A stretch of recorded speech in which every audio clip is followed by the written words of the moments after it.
mwarebye neza munsi n'abandi bantu barimo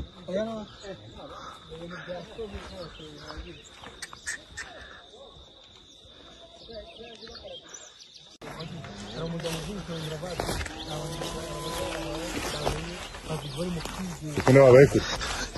igihe twamanukira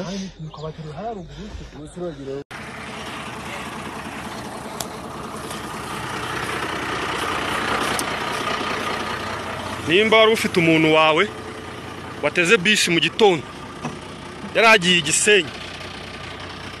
shoferi aho yicara nawe sasa bariya ni abantu aho bari bicaye aho ni abantu bari bicaye yes aho ni abantu bari bicaye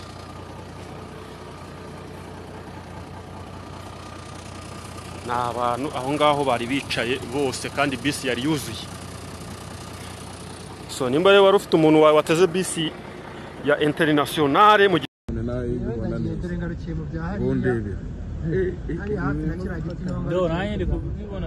urabibona wizara abantu barimo kuvara kugera kuri none ubona n'uri kubakora abandi kugenda batanga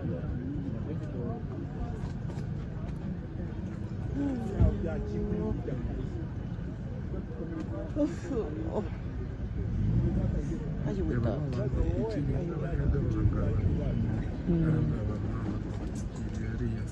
bose urabona bagiye bakwikiramo nimera nazashiti ayo wita ntabwo uri kuyireba naho satwikiye buriya nimera ayo wita tawe mana yanjye we biriya ni ibibati by'imodoka